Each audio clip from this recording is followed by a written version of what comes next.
So, how is the inner work going? Before I go into an exercise or do anything like that, how is the inner work going? Any comments? Any questions? Um, I've been working quite a bit. I've been working 40 plus hours in addition to what I was doing before, and most of that is driving. So there's not a lot that I can do driving, other than just trying to stay mindful of my body and my presence in the car. But I was curious if you knew of anything specific or had any thoughts about something I could do while driving. I mean, it's maybe not. Driving is a pretty Yeah. intense experience itself. Um, Well, how about yeah, the interesting thing about driving is that your subconscious mind drives. That's why you can get in the car, you can drive for 10 miles and have a complete blank out of the trip because you were involved in the thoughts and the words and the pictures. And it's really your subconscious. For those of us who do drive, if we recall when we first learned how to drive, how shaky it was and how awkward it was because we learned with our head brain. And then that had to seep down into our body brain and into the subconscious part of our body brain and into the moving instinctual center. But with driving, you do want to remain aware. Um, I haven't had a car. I work from home, so I see my clients from home. I'm actually sitting in my hypnosis chair right now, which is wonderful for me. Uh, but whenever I used to borrow my mother's car or my brother's car or my ex-wife's van to drive somewhere, I would really focus on the external perceptions. Really try to be mindful of what I could see and what I could hear. Those were the most important ones. What you smell and what you taste are not so important. But you don't want to get too complex that it requires all of your energy and attention to be focused inwards. When you're driving, particularly if it's highway driving or a lot of traffic around, I'm not sure how big Portland is, millions of people. So you've got to be, it gives you the opportunity to be very mindful of space, of depth, of perception, of cars around you. Try and turn the words and picture maker off in your brain. People go into this kind of fantasy land when they're driving and they're thinking about this conversation and they're reflecting and their body's driving and the mechanical part of their body's driving. But if you could keep the mind clear and just focus, that would be, I don't have a lot of experience now. I've driven millions of miles in my life, but just not in the last 16, 17 years. But I'm sure you're doing a lot of that as well.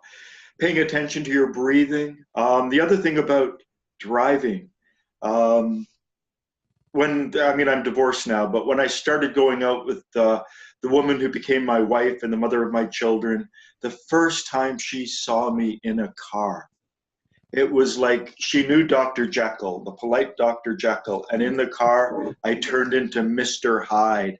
I was in my, early 20s, and she was completely shocked at the negative emotions, the anger, the outbursts that came when I was driving. And driving really provokes the anxiety circuits. It makes you sort of more animalistic, so to speak. It kind of lowers your being a little because, part of it, they say, being in a car, it's like you've got this barrier that defends you and your ego extends to the limits of the vehicle. And so road rage and people getting upset and people pulling in and out. So it's a wonderful place to also observe your negative emotions, to observe the anxiety circuits in your body, to notice where you are holding tension. In other words, to engage in, a very specific form of self-observation, focused on your body, on your emotions. You want to drive in as relaxed a state as possible. You want to feel open. You don't want to feel tight in your stomach where, anxiety manifests, and you want to be calm. and peaceful, and think joyous and peaceful thoughts if possible.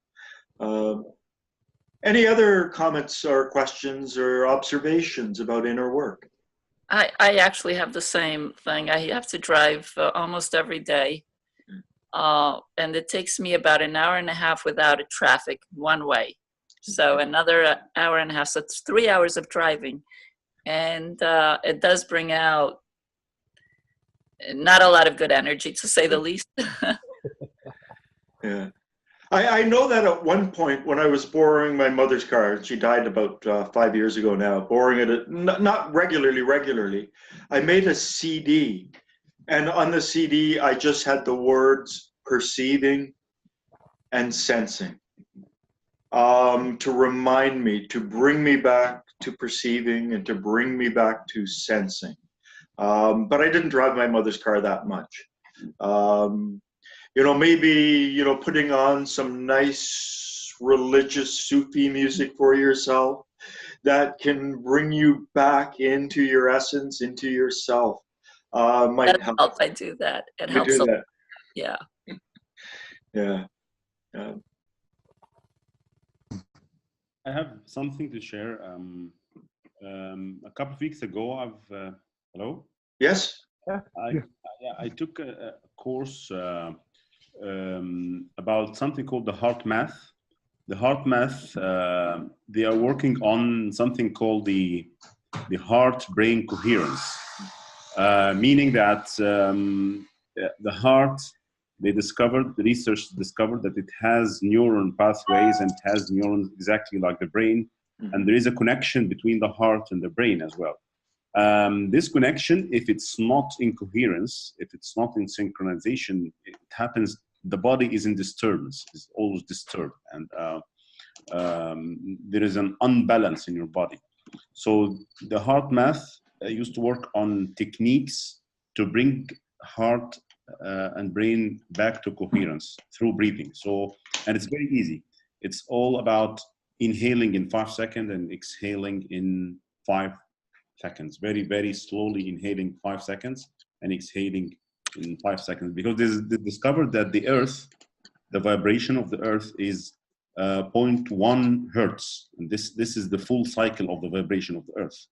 So if you divide it on 2, and inhale in 5 seconds and exhale in 5 seconds, you turn to be in sync with the globe, with the vibration of the earth.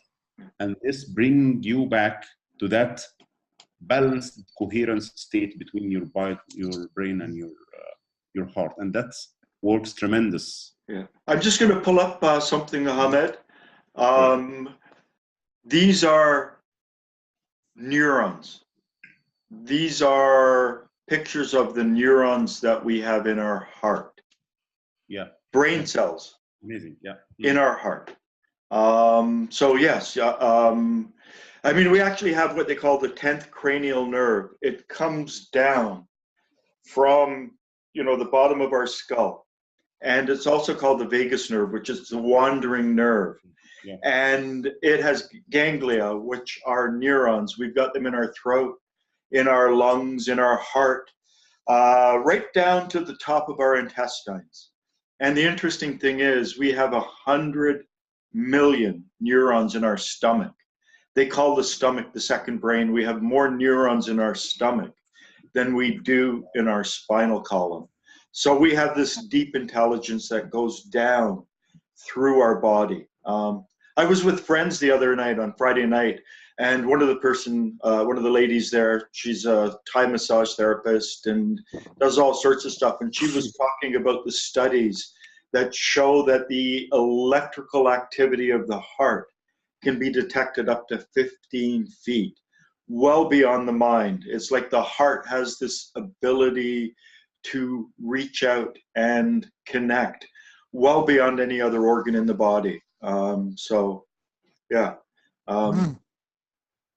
Interesting what science is doing and some of the information that's coming from science.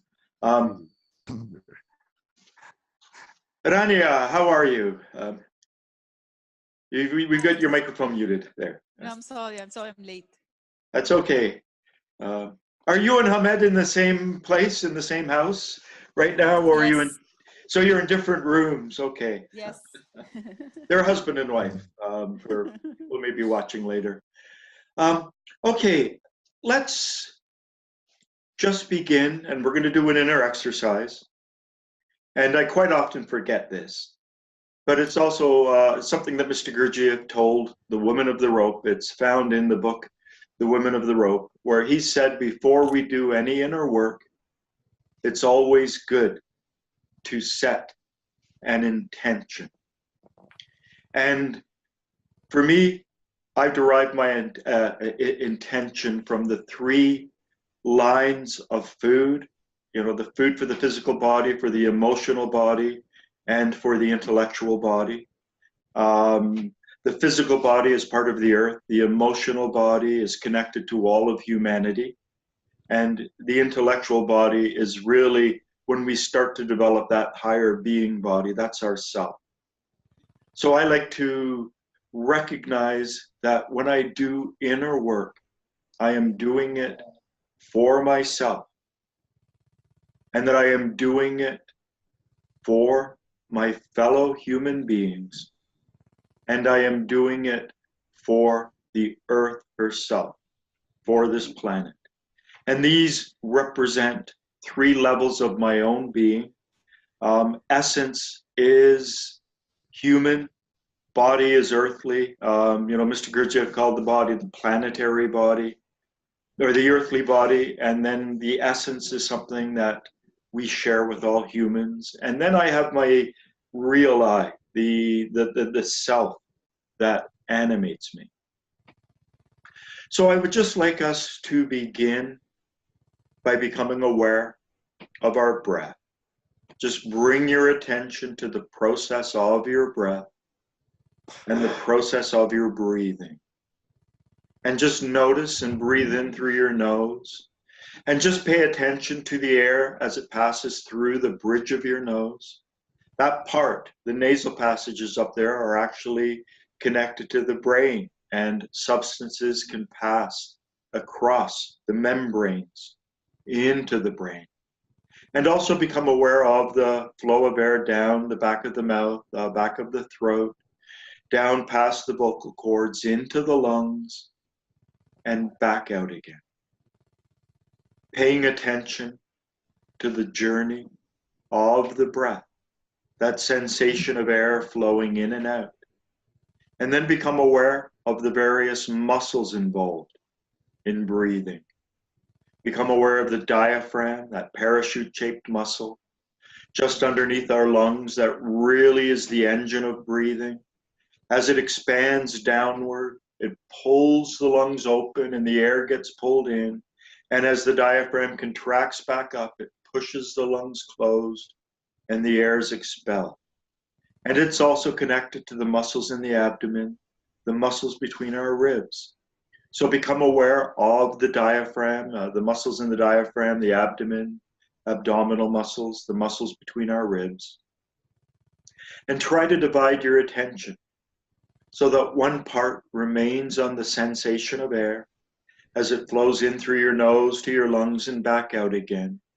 And another part becomes aware of the muscles in your diaphragm, abdomen, and between your ribs, to become aware of these 2 processes. And then try to become aware of the fact that as you breathe in, you are feeding your body. And when we consciously breathe in, we're not just feeding it with oxygen, but we're feeding it with the higher particles contained in the air that Mr. Gurdjieff talks about to Uspensky, as found in chapter 9 of In Search of the Miraculous. So become aware that as you breathe in, you're feeding your body, and just as important, as you breathe out, you are cleansing your body. They've determined that 70%, that's 70% of the body's waste products are exhaled through our breath. It's not in the toilet. We don't sweat them out. 70% come out with our exhale. And people who suffer from anxiety and certain problems, They only breathe from the top part of their lungs and they don't breathe out properly. Breathing out is very cleansing, very detoxifying. And if you breathe out properly, you can't help but breathe in properly. So just become aware of these three processes. Become aware of the sensation of air as it flows in and out, tracing it through your nose, nasal cavity, back of mouth, throat, vocal cord, to lungs and back out again. Also become aware of the movement of the muscles, your diaphragm, abdomen, and the muscles between your ribs. And become aware of the fact that when you breathe, you are feeding and cleansing your body.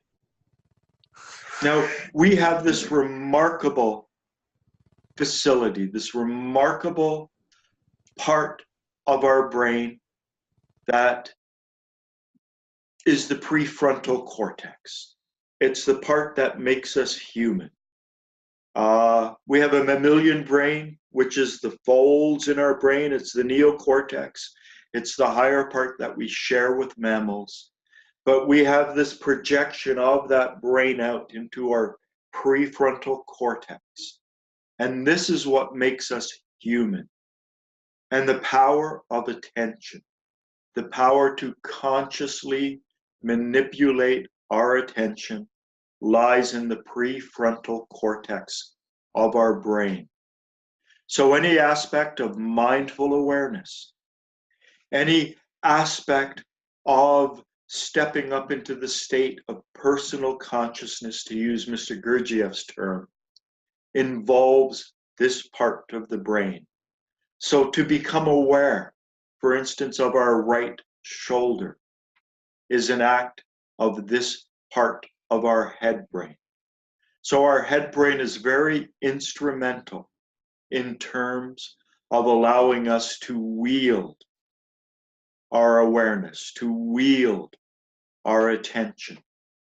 And Mr. Gurdjieff said our attention is the most precious quality we have, and a moment of inattention can never be regained. So think of it as a sacred facility or faculty, a sacred ability to consciously manipulate, use our attention. Chimpanzee cannot use their attention. They cannot direct their attention to the sensation of air flowing in, to the movement of their muscles, to the fact that the air is feeding and cleansing their body. It's something that we can do. And it's also an ability. So the more we exercise this ability, the stronger it grows. So let's just, again, ground ourselves in the awareness of our breath, aware of the sensation of air, the movement of muscles, the feeding and cleansing, using this higher faculty, this power of attention. And then let's bring our attention to our right shoulder, our right upper arm, our right elbow and the bend in our right arm, our right lower arm, our right wrist, the palm of our right hand, our right thumb, index finger, middle finger, fourth finger, ring finger, the top of our right hand, and moving back up our arm, our right wrist, lower arm, elbow, upper arm, right to our right shoulder. And then become aware of your entire right arm, aware of your whole right arm at once. And then while remaining as best as you can, aware of your right arm, bring a little bit of your attention to your right hip, your right upper leg, your right knee and the bend behind your right knee, your right lower leg, your shin and calf, your right ankle, the heel of your right foot, the sole and instep of your right foot, your right big toe, second toe, middle toe, fourth toe, baby toe, the top of your right foot. And then moving back up your right ankle, lower leg, knee, upper leg to your right hip. And develop the sensation of your entire right leg while also keeping a part of your attention directed to your right arm. And while remaining aware of your right arm and right leg, direct another part of your attention from your head using that faculty, that power that comes in your prefrontal cortex to be aware of your right arm, right leg, and your right hip, or your left hip, your left upper leg, your left knee, and the bend behind your left knee, your left shin and calf, your left ankle, your left heel, the bottom of your left foot, including your instep, your left baby toe, your left fourth toe, middle toe, second toe, your left big toe, the top of your left foot, and moving back up your left ankle, lower leg, knee, upper leg to your left hip.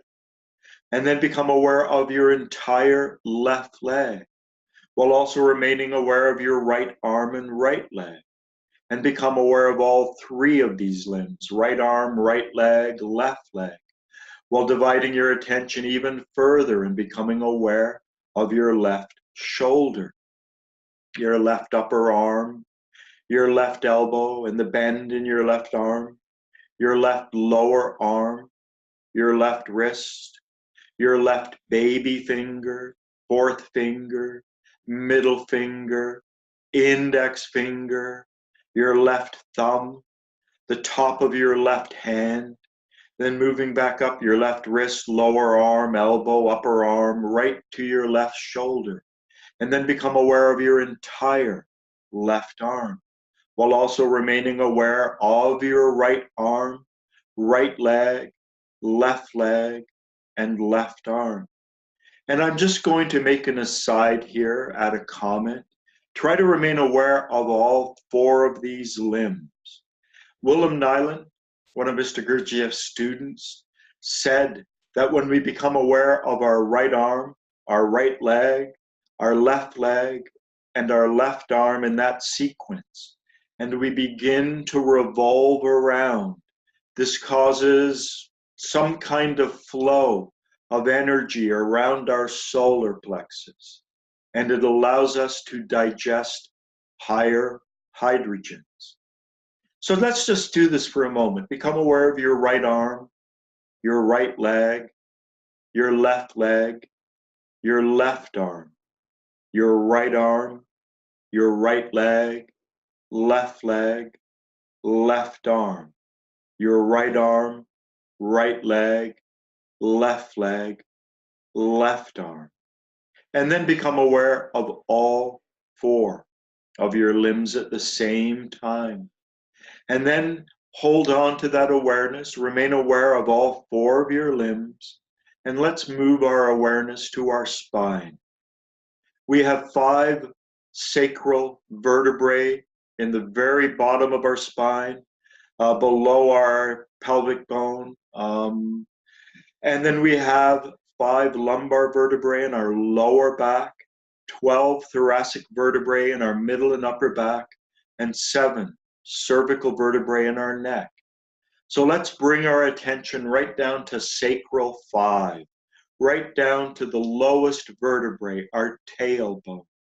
And then slowly moving up through sacral 4, 3, 2, 1, becoming aware of them all individually, moving up to lumbar 5 in our lower back, 4, 3, 2, 1, and then to thoracic 12 in our middle back, 11, 10, 9, 8, and moving up to our upper back, 7, 6, 5, 4, 3, 2, 1, and then moving up into our cervical vertebrae, cervical 7, 6, 5, 4, 3, 2, 1.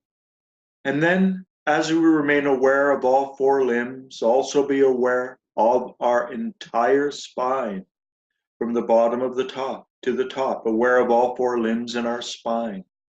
And while remaining aware of all four limbs in our spine, become aware of the various bones or plates in the head, the occipital bone at the very back of the skull, the temporal bone at the sides of the skull, the parietal bone at the top of the skull, the frontal bone just behind our forehead.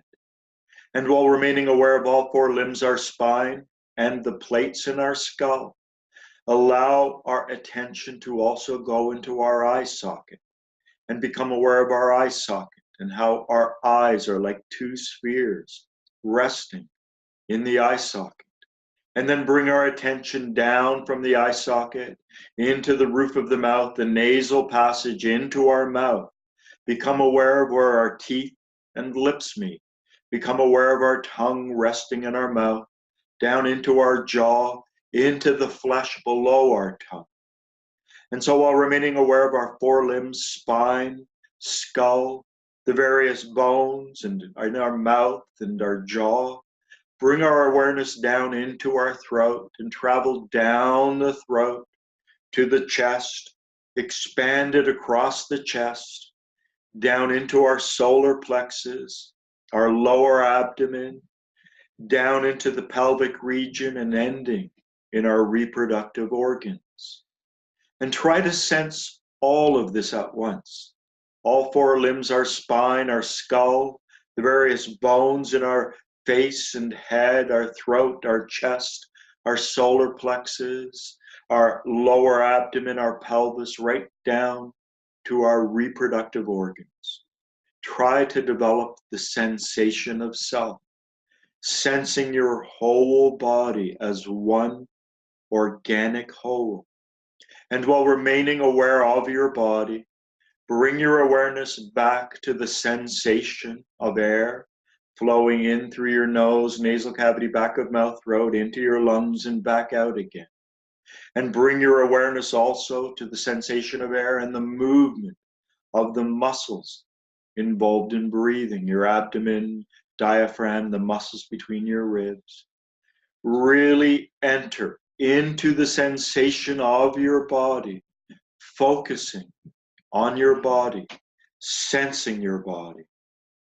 And then become aware as you breathe in, consciously breathing in, consciously using your head brain to become aware that you are breathing in higher elements from the air into your body.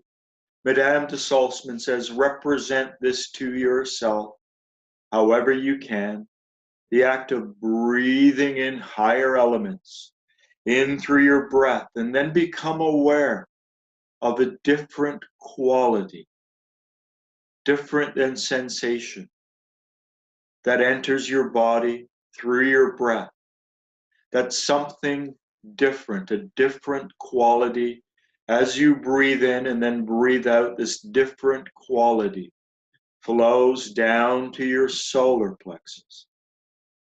So become aware of your whole body. Do your best to remain aware of the sensation of self, to use this mindful awareness of your body brain to be aware of the sensation of self, while also representing to yourself with your head brain that you are breathing in these higher particles in the air into your body, and then becoming aware in your feeling brain of this different quality, this feeling that moves into your solar plexus. And then as you breathe out, also imagine, using your head brain to imagine that you are breathing out a gray, foggy waste. Mr. Gurdjieff described this as imagining breathing out like a cigarette, the smoke from a cigarette, but like a gray, foggy waste. This is using our head brain, helping to turn this into a three-brained exercise. But this is even more than that, because this is how we absorb the higher particles from the air that we need to continue to do the higher work. So while remaining aware of your whole body, while representing that to yourself in your head brain, perhaps imagine breathing in sparkles of light and then breathing out a gray, foggy waste in the imaginative part of your head brain. Become aware as you breathe in that something else, a feeling, almost like an effervescent vibration, almost like something that perhaps shimmers and vibrates and reverberates, flows down into your solar plexus. And then as you breathe out, imagine this quality, this feeling flowing down into your reproductive organs. So this is a complex exercise. Except for the twirling of the limbs, it's what I call the morning sitting. That is on my website, Toronto Hypnotherapist. It's about a 22-minute recording. So just as you breathe in, you're breathing in these active elements. And as you breathe out, imagine this feeling arising in your solar plexus, flowing to your reproductive organs. And then as you breathe out, breathing out a gray, foggy waste, while also in the background remaining aware of the sensation of yourself. All four limbs, spine, head, throat, chest, solar plexus, abdomen, pelvis, reproductive organs. So remaining aware of the sensation of self, representing in your mind, perhaps breathing in sparkles, breathing in shimmering light or golden light, or however you want to represent it. And then representing again, breathing out that gray, foggy waste. And then as you breathe in, feel this special quality flowing down into your solar plexus, especially as you breathe out, and then down into your reproductive organs. So you breathe in, and then as you breathe out, you feel this quality flowing to your solar plexus and down to your reproductive organs, pulling in these higher molecules that we need to engage and further work on ourselves and to grow our higher bodies. So now, as you breathe in, doing all of this, think the word I. And as you breathe out, think the word am. So breathing in the sparkles of light, perhaps, aware of your whole body. And then as you breathe out the word am, imagine that you can sense this feeling in your solar plexus flowing down while with your head brain, exhaling a gray, foggy waste. Breathing in the word I, and then breathing out the word am. And I'm just going to be quiet for a minute. Just do this with your own breath in your own time, breathing in the word I and breathing out the word am.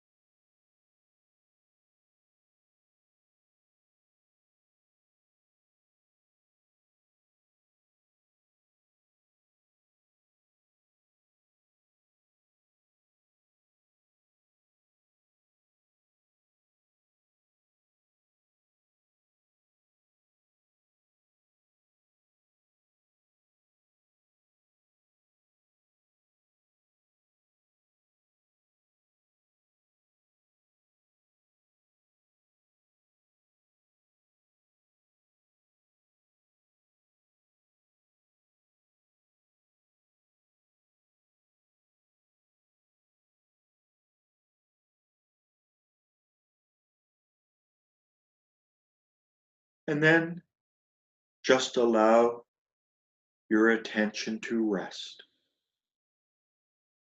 Just focus on nothing in particular, allowing your attention to rest. And then we're going to move into the collected state exercise.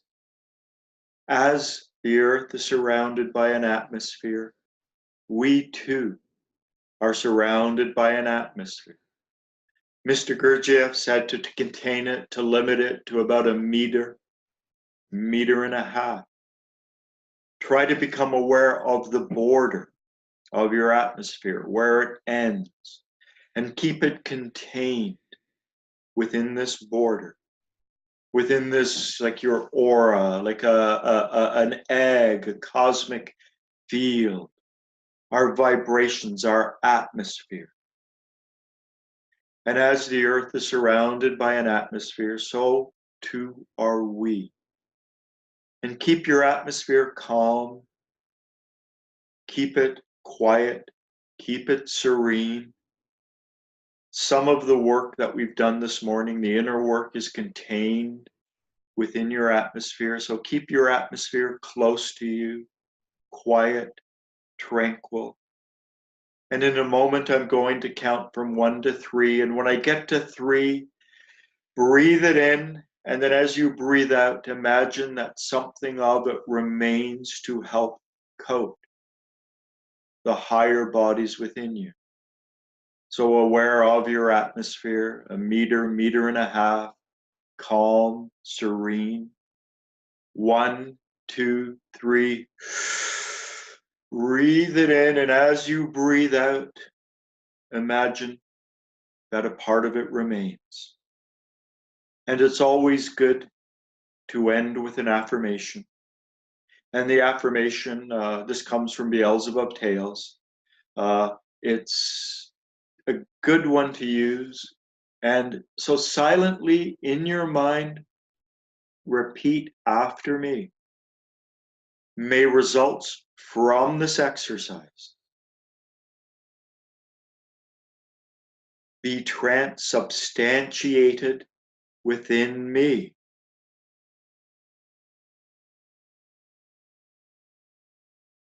For my being. And then, just slowly return. And I should say that, we should be doing inner work. We should be doing some kind of a morning sitting. And the exercise that I went through, except for the circling part, I wanted to just interject that, came from a recording that a friend of mine gave me of Gurdjieff, who was one of Mr. Gurdjieff's students, and he set up groups in Australia. Now that the Gurdjieff exercise has its own little meanderings, and it's long, and it's what I've done is I've turned it into what I call the morning sitting. So it's about a 22-minute exercise, completely guided. There are words on the screen. It's on my website. I will actually post the link to the group and post the link to the YouTube video when I post this video. It's a very, very good exercise. It's something that I think we should do every day. And people who've started doing it, they notice a different quality to the rest of their day. They notice that there's a higher ability to be more mindful, to be more peaceful, more placid.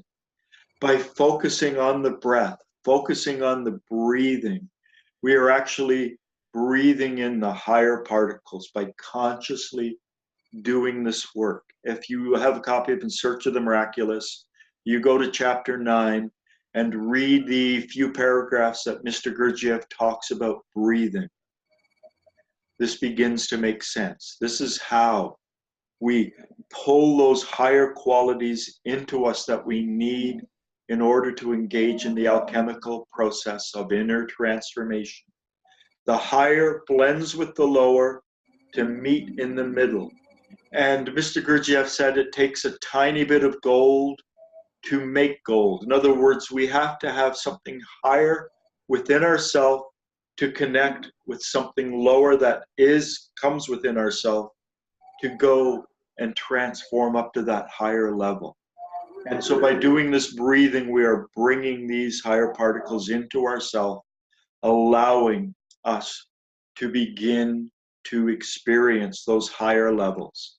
And every time we experience those higher levels, so stepping up from the earthly realm of world 48 up into the mindful realm of world 24, it doesn't matter if it's just the mindful awareness, say, of our right thumb. Every time we engage in a mindful practice, Every time we bring our attention to our body, to our feelings, to our thoughts, to what we can perceive, we are leaving an impression behind inside ourselves. And these impressions actually exist physically within ourselves. They're like a higher order impression. And like a stalactite forming from drops of a cave over years. By engaging in this inner work, we are leaving these faint traces inside within ourselves that lead to the growth of ourselves at a higher level, leads to the growth of what Mr. Gurdjieff called our Kesdjan body. And then ultimately from our Kesdjan body, we grow our higher being body. But the exercise, the morning sitting, this exercise we went through today, is really to help us grow our Kesdjan body, which in some traditions they call the astral body. So this is all very important inner work. Are there any questions, any comments, any observations, particularly observations that anyone would like to make?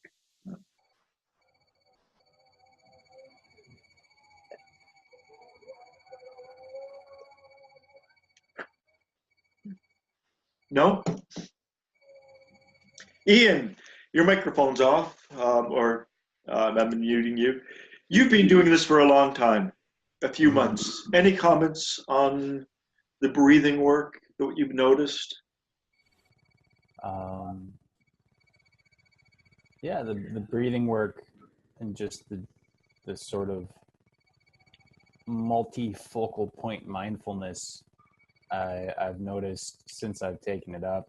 I mean, among other things, but one of the biggest things I've noticed is feeling calmer and more even, kind of just more depth to myself or to my emotions. So there's sort of this calmer flow to them, I guess. Yeah, I mean, if we know the food diagrams, you know, food comes in at DO 768 and then moves up through this transformational process to me 192, where unless there's an outside shock, it doesn't move further. And the outside shock is air, which comes in at DO 192, and it goes up to me 48, where it gets stuck. And it's supposed to be impressions that help it move beyond that. But by breathing these higher particles, we're breathing in higher up along the emotional line, along the set of emotional transformations. So it really does have an effect on our emotions. And it's like pulling the emotions up into the higher level. So you notice some more, do you notice like a calmness, or what kind of emotions do you notice, Ian? Well, I have a hard time with my emotions. I think I'm rather distanced from them, the specifics of them. But I notice definitely a calmness that's kind of throughout my day. So not just centered around the exercise, but sort of cumulative, and maybe a sharper focus mentally. Everything that it's kind of like in the Matrix movie where Neo comes out and he's fighting that guy, and like everything's kind of slow, and he's just like, oh, this and this, you know. I sort of feel that slowing down within me, and so things are clearer and easier to respond to, easier to communicate. Mr. Gurdjieff talks about, you know, the different levels of energy. And he says that, you know, hydrogen 48 has a certain density. Hydrogen 24 is twice as intelligent, twice as vibrant, twice as refined.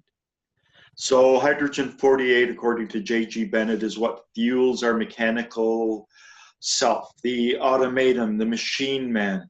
Hydrogen 24, using, you know, more current words, fuels mindful man. And when we're in that mindful state, it's like turning the world into slow motion. And it's like things slow down. As a therapist, when I discovered this about 8 or 9 years ago, it had such an effect on what I did. If I stay in the mindful state or as high a state as I can with my clients, it's like, you know, that matrix, everything's slowing right down and I can see things. And I have a higher intelligence involved as well, the ability to perceive things. And it's like watching people in slow motion. So, you know, it's twice, the mindful state is twice as intelligent, twice as vibrant, twice as refined, and under half the laws and under half the constraints of the mechanical realm. So when we step up to that level, there's a freeing, and it's almost like things become calmer, they become slower. Any other, that's great. I'm glad you made that comment. How often one should practice this? Well, I mean, the one that we just did, I think everyone should practice it every day. But, you know, I always tell people, particularly my clients, you know, do this like 5 days out of 7. And if you can do it 7 days out of 7, great. And then, you know, if you forget one day or you're too busy, you know, rather than beating yourself up, it's just, oh yeah, this is one of the days that I don't have to do it. You know, because there should be no requirement. When it becomes kind of like a law, when it becomes, you know, something you have to do, then it becomes a mechanical requirement. This should be a result of intent. It should be a result of a wish, an aim to do this. So when we make it rigid and we, you know, turn it into a rule, we take away that aspect of aim, of wish, of intent, of a higher desire. But, you know, preferably if we can, every day. If you drive for an hour and a half, I wouldn't recommend doing this exercise, but you can turn your hour and a half drive into inner work. Focusing on trying to smile, feeling these higher emotions. We can do all sorts of different things throughout the day, but it's always good to begin the day with some kind of inner work, because we create higher particles within us that we then use throughout the day. If you do an exercise in the morning, you know, 20 minutes of mindful awareness in the morning, you will find that increases your ability to be mindful throughout the day. If you don't, if you just get up and you know, get your breakfast and you're out the door and you're not in that mindful state, you will stay more in a mindless state, more in the mechanical state than if you take that time in the morning. It's like charging a battery that you can then use throughout the day. Okay, I'm going to, one of the things that I am going to do, I was going to do it with my live group last week, but I had too many new people, which is great for me. See if they come back. So I spent more time talking about the nature of the teachings and whatever, but I'm going to start on, probably not every week, but on a fairly regular basis, creating hypnotic recordings. 30-minute recordings, and I'm going to record live with a group of people I meet on Tuesday night, and focusing on an aspect of the teachings. And I want to try and do it in a chronological way, in a proper sequence, a proper order.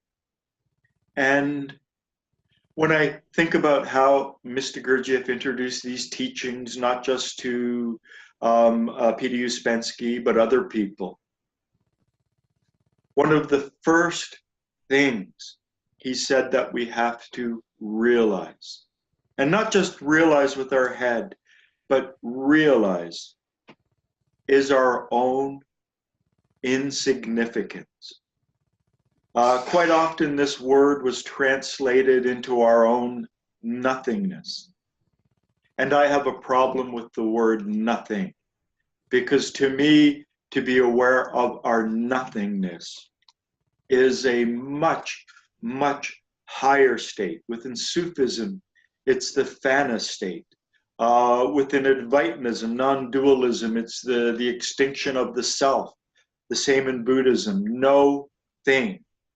So when we are no thing, nothing, that's a very high order realization. I prefer the word insignificance, to become aware of how small we are, how insignificant we are. Mr. Gurdjieff gave an exercise that's outlined in Views from the Real World, where people embarking upon the path, on the mystical path, on self-transformation and self-evolution, he said to them to go out one night, and this is before we had the tremendous light pollution we have now, but to go out one night and to stare up at the stars in the sky, and to become aware of the fact that there are billions of stars in the sky, and there could be millions of other life forms out there. And we exist in this really small, insignificant part of the universe. And to look up in the enormity of it all and to become aware of our own insignificance, our own smallness. Mr. Gurdjieff also said to become something, you first have to become aware that you are nothing. So in order to grow, in order to develop ourselves, in order to become something, we have to realize at the start and from the starting position that we are really insignificant. And this leads into the next point, because what blocks our awareness of our insignificance, what blocks our our ability to truly see ourselves as we are, is our ego. And Mr. Gurdjieff said that our ego has twin sentinels, Monsieur, self-love, and Madame, vanity. There are a number of different aspects to our ego, but he said that for a normal person, we should not try to get them to struggle with their ego, that sense of self-importance, that sense of vanity. The word that he used with C.S. Knott in a pupil's journey was sentinels. For most people, the ego is a protective mechanism. And Mr. Gurdjieff said elsewhere that great nature gave us the ego to prevent us from seeing our own insignificance, to prevent us from seeing how nothing we are, how tiny, how bad we really are. It's a way of puffing ourselves up so that we don't perceive reality as it is. And in Beelzebub Tales, and I don't like to talk about this too much because I don't want to spoil it for people, but there was one of the characters in Beelzebub Tales, his name was Belkultasi, and he was the founder of the Society of Akaldans, which eventually grew over hundreds of years into the great mystical teaching center of Atlantis. And it got so big that, they divided the teachings up into 7 and they would focus on one each day of the week. But it started with his realization that something was wrong about himself. And those passages in the book where he realizes that, it allows us, he gives us a practical example of self-observation, of looking inwards. And Mr. Gurdjieff doesn't really explain what he saw, but reading between the lines, reading and understanding these teachings, what Belkultasi saw was how warped his ego made him, how it puffed himself up, made him self-important, vain, filled with love, And so, along with the awareness of our own significance, we have to become aware of the thing that prevents us from realizing how insignificant we really are. We live in a universe that's 14.5 billion light years across. We exist in, our life is not even defined. It's just like an accident in the 14.5 billion years. But we have this mechanism inside us that prevents us from seeing reality as it is. It prevents us from seeing ourselves as we really are. And if this was taken away, most people would go insane. They would go mad when they realized how insignificant they really were, and that their life served a purpose well beyond what they thought. And they were just sort of these minions and moved around and whatever by great nature and all of these other forces. And so he said, great nature in her foresight has given us this warped view of who we are. And I'm going to pull up a quote. This quote comes from a book called Gurdjieff, The Key Concepts by Sophie Wellbeloved, where she goes through the key concepts.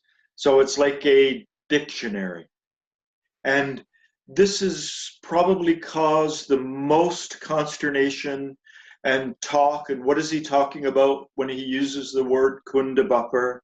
People, kundalini and buffers prevent us from seeing how contradictory we are. But this is what Sophie Wellbeloved, who actually did her PhD, her thesis was on the embedded astrology in Beelzebub Tales, and she's considered a Gurdjieffian scholar, and she's British. She grew up sort of in the peripheral of the work, but she doesn't belong in the work. She's tried to maintain that academic distance. But this comes from the book called Gurdjieff, The Key Concepts.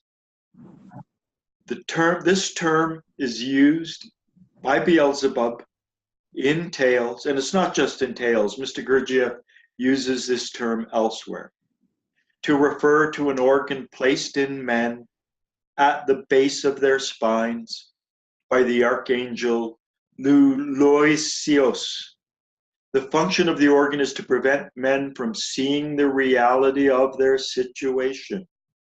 It is feared that if men knew that as part of organic life on Earth, their sole purpose is to feed the moon, they might kill themselves. Kunda buffer enables men to see reality upside down and put the satisfaction of their own pleasure before everything else. Although the organ was removed, its effects continue to manifest themselves so that men cannot perfect their being. And the word seems to combine the functions of buffers and kundalini, as defined by Mr. Gurdjieff. Now, very important, at the base of their spines. So, in Gurdjieff's creation myth, and this is something that we know, and Mr. Gurdjieff was talking about this before science really proved it. The moon is a part of the earth. Once upon a time, over 4 billion years ago, there was no moon. It was part of the earth. And in Beelzebub Tales, Mr. Gurdjieff says that the people who were responsible, or the beings, the higher beings responsible for the order and harmony of the universe, took their eye off the ball, so to speak. And a massive comet hit the earth. This is the first Transalpian perturbation. A massive comet hit the earth and gouged the moon out. So on the ray of creation, it's like the earth gave birth to the moon. And then this threw the evolution, and it threw off the balance on the earth, and that organic life then arose to help to begin to feed the moon.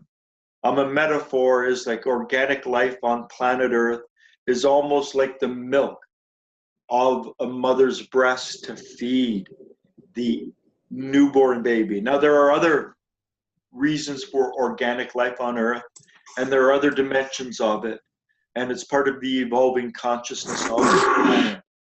But a part of organic life feeds the moon. And I'm going to make an aside here. For a normal person, they are 3-story energy factories. At their middle, they live in the mechanical, automatic realm. At their highest, they can be mindful. And at their lowest, they live in world 96. And world 96 is the moon. And if you've ever experienced homicidal rage, absolutely blind rage where you want to murder someone, or you've experienced that terror, that just total complete terror where you wet your pants, or you've experienced the depths of despair where you just want to be dead and the annihilation. In those states, the energy you are creating in those states helps to feed the moon. As we raise our being, as we grow the Keshet body and the higher being body, we know that to feed the moon. But all of the wars, the homicidal rage, the anger, the road rage, all of that, that energy is the energy being produced on level 96, which is the level of the moon. So we do not, Mr. Gurdjieff said, we do not have to feed the moon. We can grow our being and we can serve a higher purpose, do higher things. But the comet hit the earth, the moon was gouged out. And the beings, the higher beings in the universe, the angels perhaps, the archangels, they convened a council, and the one archangel in this creation myth, Luciosos, thought that they better implant an organ at the base of our skulls, our spine, that makes us see things topsy-turvy, that prevents us from seeing the reality of our situation and enables men to see reality upside down. In other words, self-love and vanity and I'm so important and puffing ourselves up. That this was a protective mechanism. And in this book, the reason it was developed was that if we saw the true horror of our situation, we might want to kill ourselves. And then nature would have to compensate and find the energies elsewhere. So our ego, this me, this subjectivizing faculty within ourselves makes us see reality topsy-turvy. So we don't see the real purpose of our life, which is to transform energy, as all life on this planet transforms energy. We eat so we can be eaten. And all living organisms on the planet Earth eat. They all require food, and through the process of eating, they digest the food, they transform it up to higher and higher levels. And the ancient diagram of every living thing says it starts, organic life starts with the metals, then the minerals, then the plants or the vegetative realm, then the invertebrates, then the vertebrates. And humanity at our lowest end is at the top of the invertebrates, but we can also move up and transform energy across 2 further essence classes. And when we do, we actually escape the grip of the moon. But to begin that journey upwards, we have to see and become aware, as it says down, how we see reality upside down and put the satisfaction of their own pleasure above everything else. So we've got to realize that this is a complete mistake. Not a mistake, but it's a turning over of things. And the Council of Archangels, the Council of Higher Beings, when the danger was over, they then removed this organ from the base of our spine. But we're suffering from what he called the consequences, or the crystallized consequences of the properties of the organ kunda buffer. In other words, it became something that we pass down. And so the kunda buffer, we don't really see the ego. We can only see the manifestations of the ego, the anger, the fear, the hatred, the I want and that's mine and you can't touch that. And, Monsieur Self-Love and Madame Vanity. And we have to realize that the ego is not quite as dark and as negative as I'm saying, because in Hinduism they talk about ego having a sattvic, tamasic, and a rajasic element, using the law of three and the Trinity. The sattvic is this higher, refined ego. The tamasic is this grasping, dark, lower ego. And the rajasic is this passionate ego. But 99% of charitable giving is done through the ego. In the New Testament, where Jesus says it's better to give in private so no one knows that you're giving. But when you give and you want tax receipts and stuff like that, underneath it is the ego. So the ego is more than what we think the ego is. It can appear very good. And the ego is something that most people need to function in the world. Even the lowliest beggar looks down on someone. They may look down on the captive industry or the person walking by in the suit. Everyone, not everyone, but normal people require their ego in order to function blindly in the world. But when we step onto the mystical path, our ego becomes an obstacle. It becomes our enemy. And so, the major way the ego manifests itself in us, Mr. Gurdjieff used the metaphors Monsieur Self-Love and Madame Vanity. For instance, he talked about, women wearing real expensive jewelry as means and ways to hide their insignificance. Clothing, titles, all sorts of things that we use to puff ourselves up. Because if we looked in and realized who we are, what we are, how we are so insignificant, we would be driven insane. So the first thing on the mystical path is this awareness of our own insignificance. And connected to this is the awareness of what is it that's preventing me from seeing my own insignificance.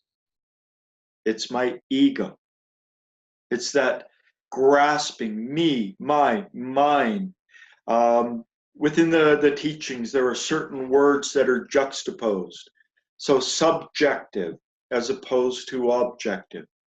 The ego is the subjectivizing principle. The real I is ourself at a very objective level.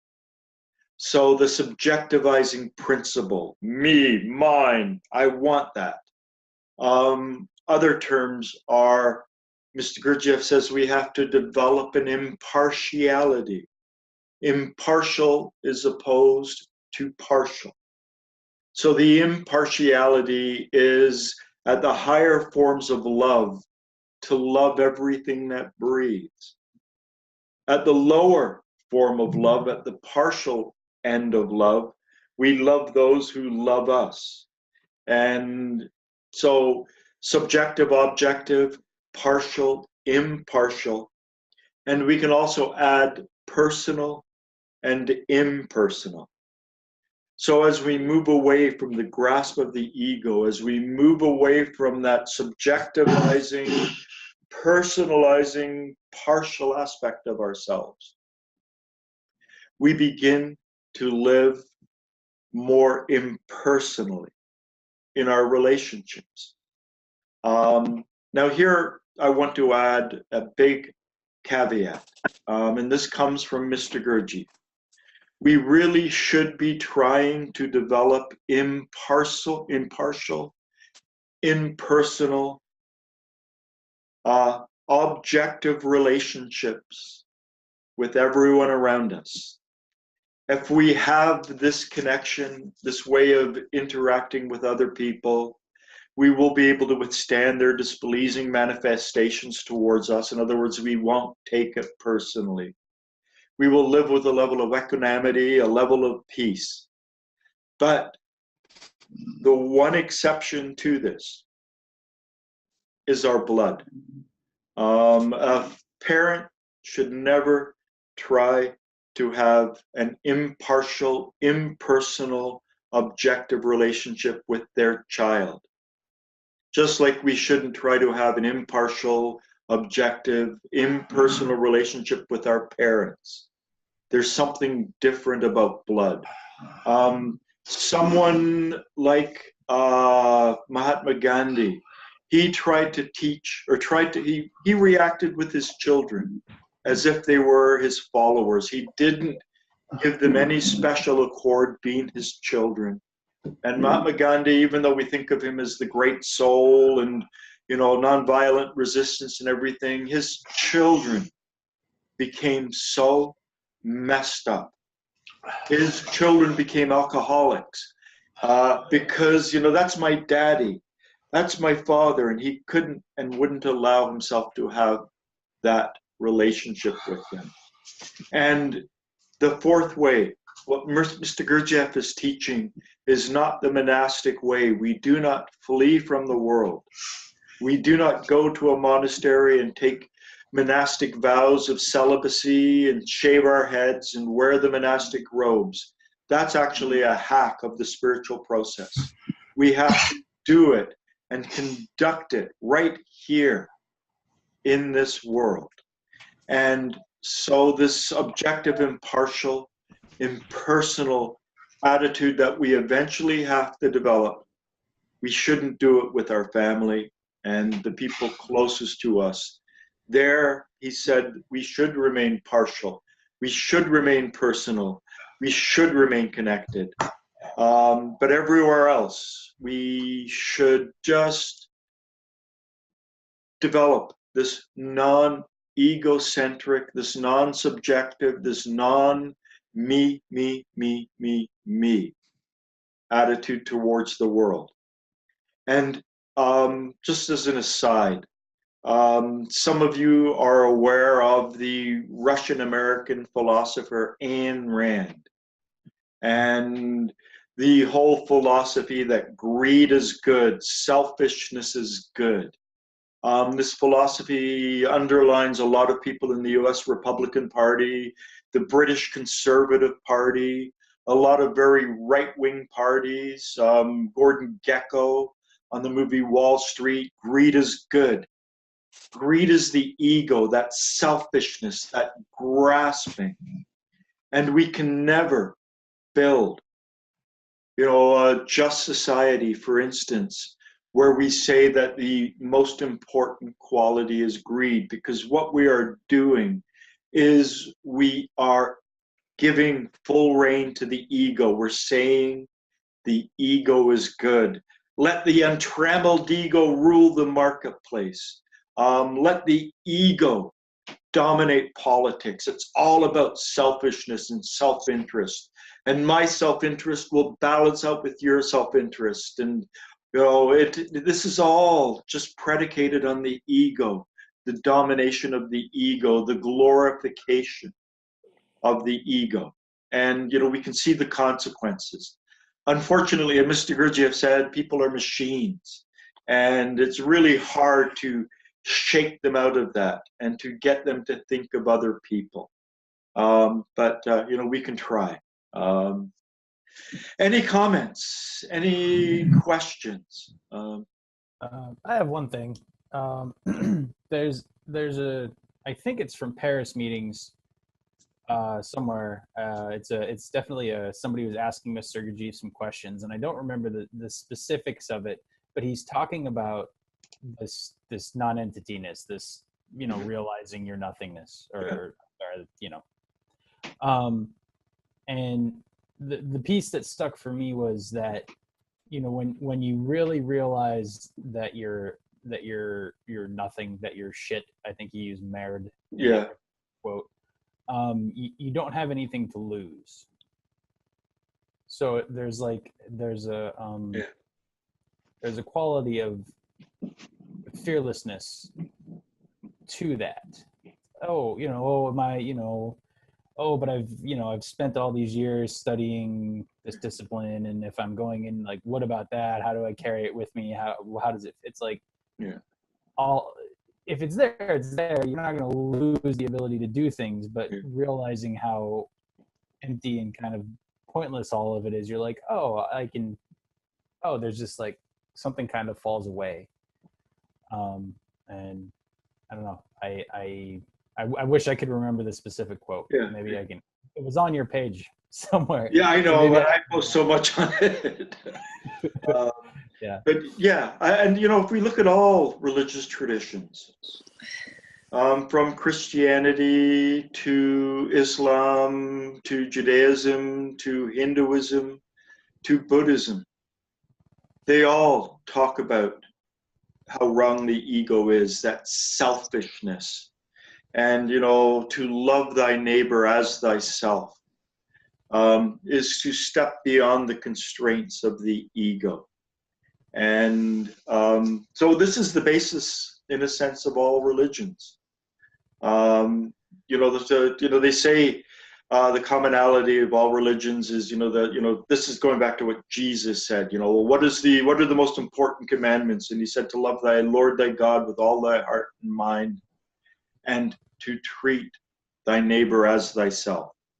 And all the commandments can be reduced to that vertical and the horizontal relationship. But to treat the neighbor as thyself is to step beyond the ego.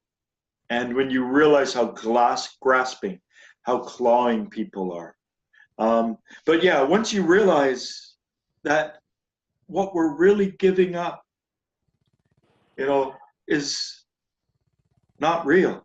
I mean, so that's kind of, in the Paris meetings, it's not real. The ego is this false part.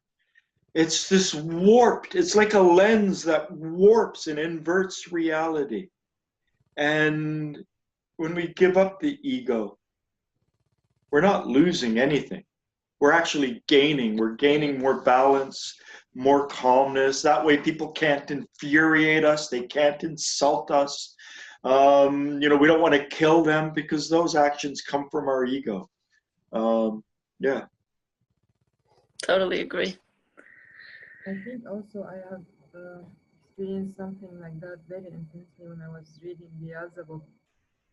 And after a while, I had a shock, really great shock, like, okay, I'm losing it, and I'm aware of it at that moment. I had this feeling.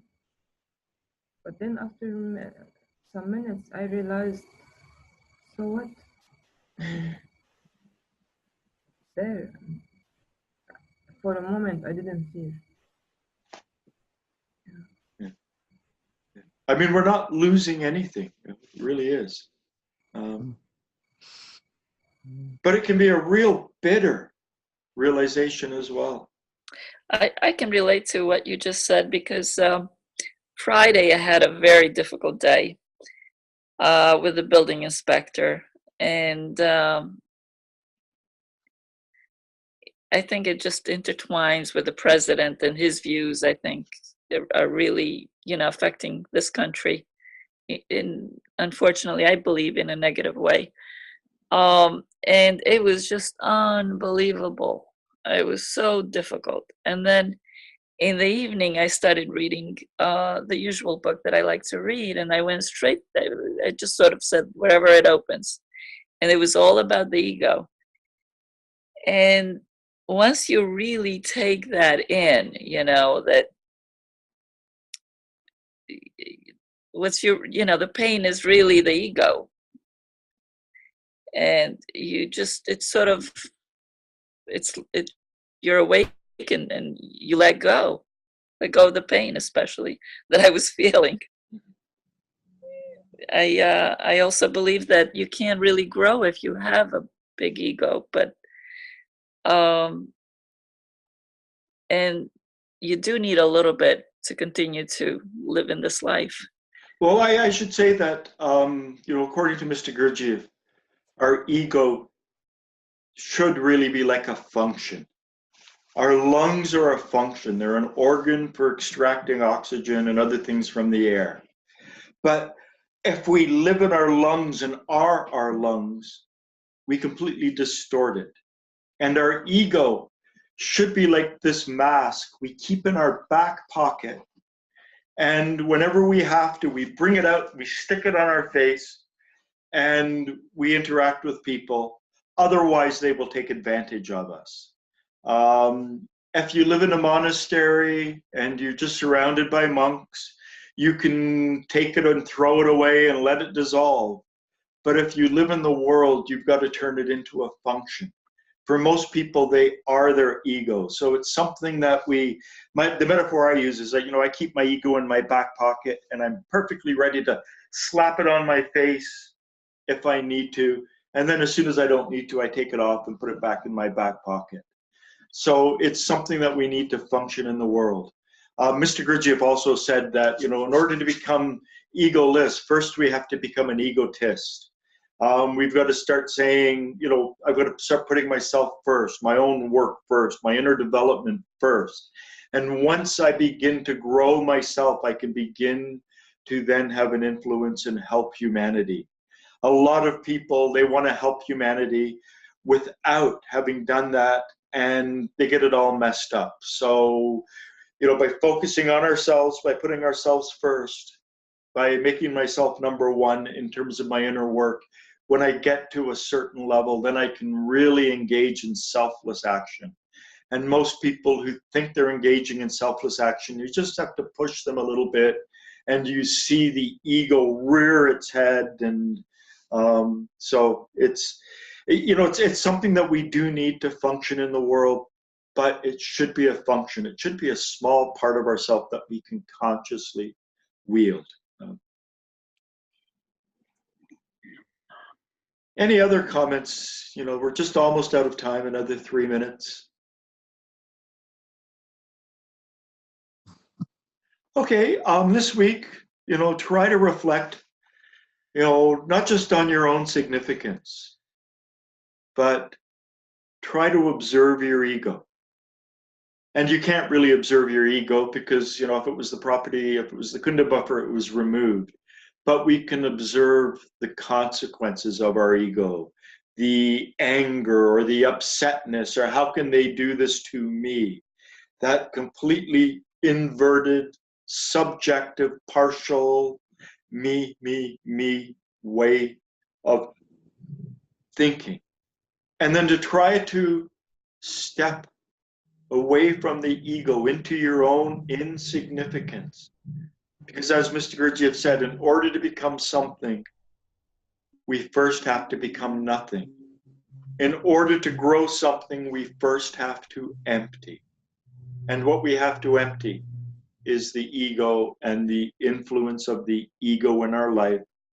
But, Mr. Gurdjieff also instructed people to play a role so that other people do not realize you're doing this inner work. And this was a big theme, particularly during the Second World War, to play a role. So you don't want people to see that you're working on your ego, or they will begin to take advantage of you. In terms of the way you relate to the world, you want to try and maintain that same sense of relationship, but become almost like an actor playing that role so that you don't get walked over and taken advantage of, and people don't see the inner work that you're doing. Thank you very much. I will see you all next Sunday at the same time, and I'm not exactly sure when in North America our clocks go back, but I think it may be next Saturday at midnight. Is it next Saturday, Ian? Yeah, it's November 4th. So Okay, so yeah, the 3rd and 4th next. So the 4th is next Sunday. So I don't know if you go back or have daylight savings times where you are, but we will be moving back an hour. So I will be starting at what would have been 9:30 today. So just sort of adjust your mind correspondingly. So in the afternoon, it might be 4:30 in Turkey. I'm not sure. And I'll see you all next week. Okay, take care. Take care. Bye-bye. Bye. All right.